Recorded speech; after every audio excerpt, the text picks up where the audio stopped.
Hello everyone, welcome to smart study with Anu. I hope आप सभी बहुत अच्छे होंगे और अपनी प्रिपरेशन भी अच्छी तरीके से कर रहे होंगे। इन सेशंस में हम चाइल्ड डेवलपमेंट एंड पेडागोजी के इम्पॉर्टेंट क्वेश्चंस डिस्कस कर रहे हैं जो पिछले सालों में आए हुए हैं, जो आपके लिए बेहद इम्पॉर्टेंट हैं। इसलिए सेशंस को पूरा देखेंगे और सब्सक्राइब भी करेंगे। तो आइए सेशन स्टार्ट करते हैं। स्टार्ट करने से पहले आप चैनल को ज़रूर सब्सक्राइब कर लें और अपने दोस्तों के साथ भी शेयर करें।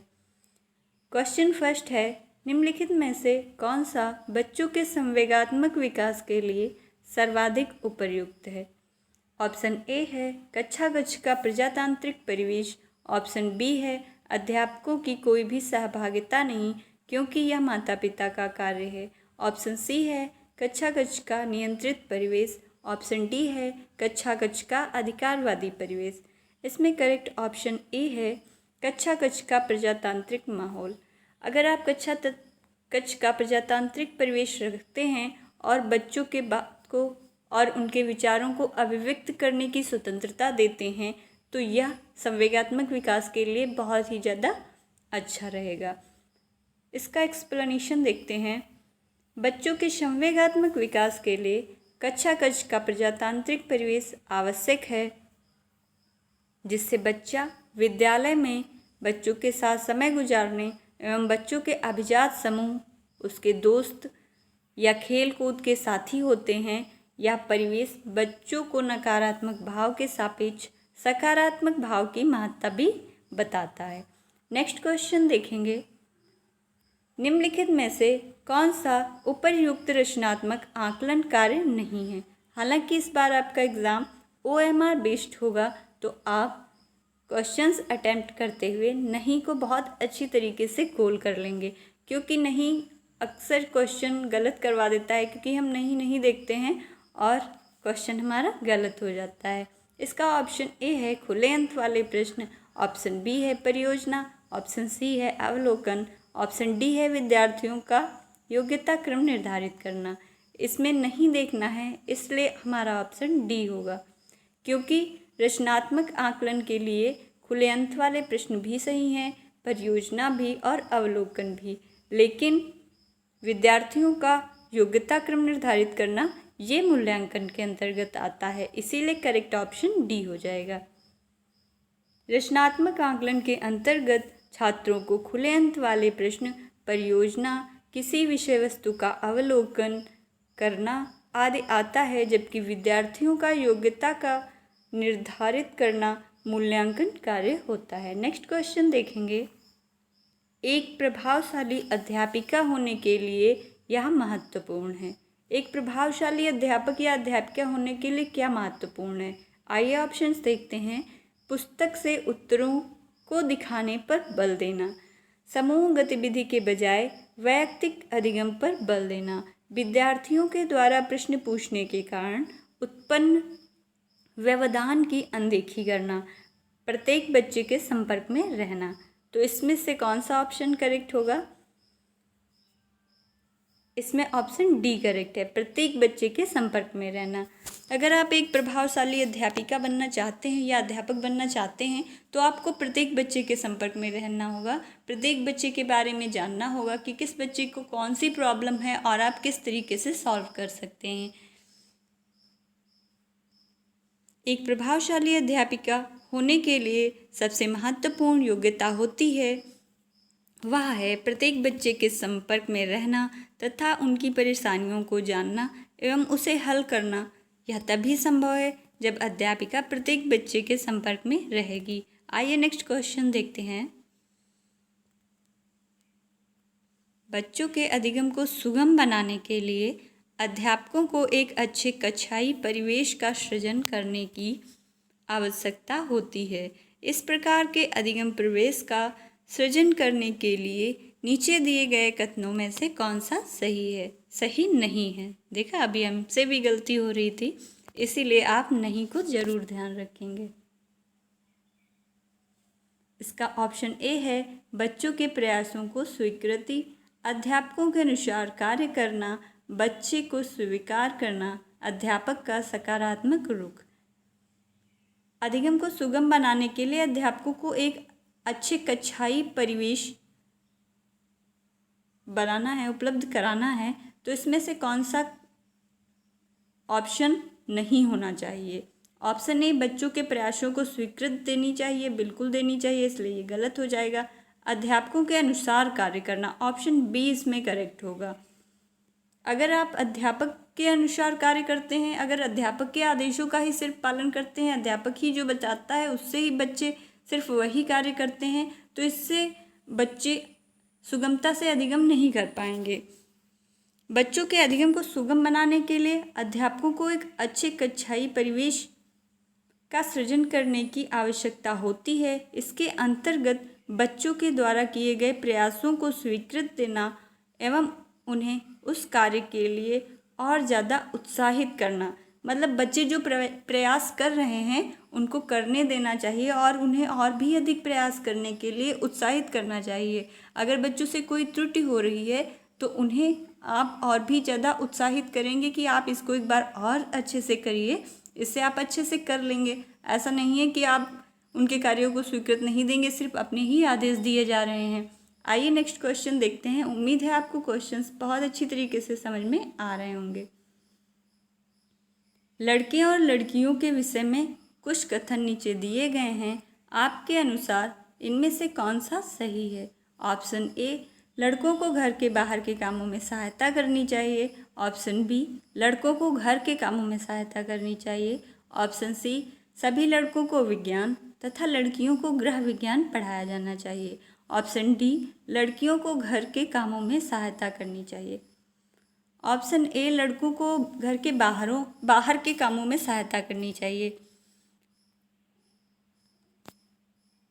ये ऑप्शन गलत है, इससे भी लिंग पूर्वाग्रह को बताया जा रहा है।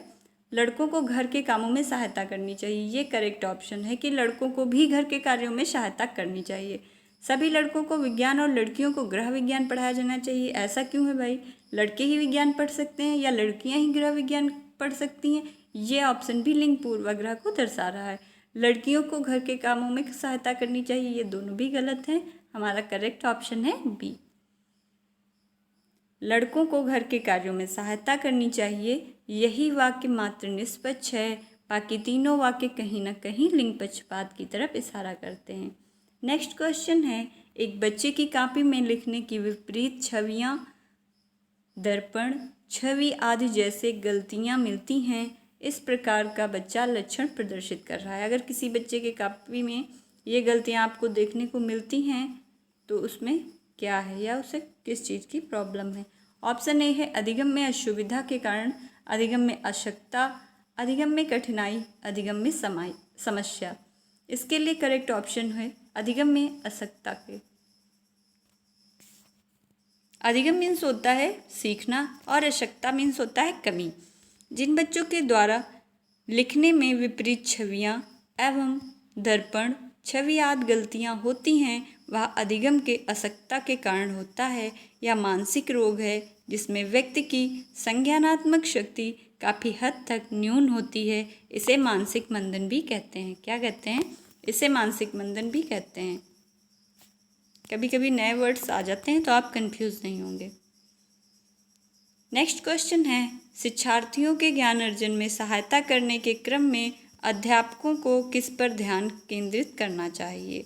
ऑप्शन ए है, सुनिश्चित करना कि शिक्षार्थी सब कुछ याद रखते हैं। शिक्षार्थी के द्वारा प्राप्त किए गए अंकों पर शिक्षार्थी को सक्रिय सहभागिता के लिए शामिल करना। शिक्षार्थी के द्वारा अधिगम की अवधारणाओं में कुशलता प्राप्त करना। इसमें करेक्ट ऑप्शन है शिक्षार्थी को सक्रिय सहभागिता में शामिल करना, ऑप्शन सी। ज्ञान अर्जन में सहायता के क्रम में अध्यापकों को ध्यान देना चाहिए शिक्षार्थियों की सक्रिय सहभागिता के लिए। अगर आप क्लास में कोई भी एक्टिविटी करा रहे हैं तो देखें कि सभी बच्चे उसमें एक्टिवली होके सहभागिता कर रहे हैं या नहीं। नेक्स्ट क्वेश्चन देखते हैं, शिक्षार्थियों के ज्ञान अर्जन में सहायता के क्रम में अध्यापक को उनके सक्रिय सहभागिता के लिए शामिल करना चाहिए। नेक्स्ट क्वेश्चन है, अध्यापक के दृष्टिकोण से प्रतिभाशालिता किसका संयोजन है? ऑप्शन ए है उच्च योग्यता, उच्च सृजनात्मकता, उच्च वचनबद्धता। ऑप्शन बी है उच्च प्रेरणा, उच्च वचनबद्धता, उच्च क्षमता। ऑप्शन सी है उच्च योग्यता, उच्च क्षमता, उच्च वचनबद्धता। ऑप्शन डी है उच्च क्षमता, उच्च सृजनात्मकता, उच्च स्मरण शक्ति। इसमें करेक्ट ऑप्शन है डी। अध्यापक के दृष्टिकोण में प्रतिभाशालीता, जिस बच्चे में प्रतिभाशालीता होती है या जो बच्चा प्रतिभाशाली होता है उसमें ये गुण देखने को मिलते हैं: उच्च क्षमता, उच्च सृजनात्मकता, उच्च स्मरण शक्ति। नेक्स्ट क्वेश्चन देखते हैं। एक एनसीएफ 2005 के अनुसार गलतियां इस कारण से महत्वपूर्ण हैं। गलतियां भी महत्वपूर्ण होती हैं, देखेंगे उनका कारण क्या है। वह विद्यार्थियों को उत्तीर्ण एवं अनुत्तीर्ण समूहों में वर्गीकृत करने के लिए महत्वपूर्ण उपकरण है। यह अध्यापक को बच्चों को डांटने के लिए एक तरीका उपलब्ध कराती हैं। यह बच्चे के विचार की अंतर्दृष्टि उपलब्ध कराती हैं तथा समाधानों को पहचानने में सहायता करती हैं। यह कक्षा में कुछ बच्चों को हटाने के लिए आधार उपलब्ध कराती हैं। आप सारे ऑप्शंस अगर अच्छे से पढ़ते हैं तो आंसर बहुत अच्छी तरीके से निकाल लेंगे। उत्तीर्ण और अनुत्तीर्ण की तो कोई बात ही नहीं है, डांटना ये तो बहुत ही फनी है। ऑप्शन सी करेक्ट है, और ये बच्चों को हटाना ये भी गलत है। तो इसमें करेक्ट ऑप्शन होगा सी, या बच्चों के करेक्ट ऑप्शन है सी, या बच्चों के विचार की अंतर्दृष्टि उपलब्ध कराती हैं तथा समाधानों को पहचानने में सहायता करती हैं। एनसीएफ 2005 के अनुसार गलतियां इस कारण महत्वपूर्ण होती हैं क्योंकि यह बच्चों के विचारों को समझने का तरीका उपलब्ध कराती हैं, जिससे अवगत होकर अध्यापक उनके विचारों और भावों को निर्देशित करता है। नेक्स्ट क्वेश्चन है और लास्ट भी, आउट ऑफ द बॉक्स चिंतन किससे संबंधित है? ऑप्शन ए है अनुकूल चिंतन से, ऑप्शन बी है स्मृति आधारित चिंतन से, ऑप्शन सी है अपसारी चिंतन से, ऑप्शन डी है अभिसारी चिंतन से। आउट ऑफ बॉक्स मतलब बॉक्स के बाहर। कई दिशाओं में अगर कोई क्वेश्चन आपसे पूछा जाता है और आप उसके आंसर में कई सारे अलग अलग विचार रख सकते हैं या उसके कई सारे आंसर्स हो सकते हैं, तो इसे कहते हैं अपसारी चिंतन। आप कई सारे क्षेत्रों में सोच सकते हैं। अभिसारी चिंतन होता है जब आप एक ही दिशा में सोचते हैं या उसका आंसर एक ही होता है, तो ये अपसारी चिंतन है। आउट ऑफ बॉक्स, बॉक्स के बाहर सोचना मतलब कई दिशाओं में सोचना, तो इसका करेक्ट ऑप्शन होगा ऑप्शन सी अपसारी चिंतन। आउट ऑफ द बॉक्स चिंतन अपसारी चिंतन से संबंधित है। इस प्रकार के चिंतन में एक व्यक्ति को कुछ तथ्य दिए होते हैं, उनमें अपनी ओर से एक तथ्य जोड़कर निष्कर्ष निकालना होता है। आज की क्लास में हम इतने ही क्वेश्चंस डिस्कस करेंगे। उम्मीद है आपको क्वेश्चंस बहुत अच्छी तरीके से समझ में आए होंगे और क्लास भी पसंद आई होगी। अगर आपको क्लास पसंद आई है तो कमेंट बॉक्स में ज़रूर बताएं और चैनल को सब्सक्राइब करें, दोस्तों के साथ भी शेयर करें। Thank you.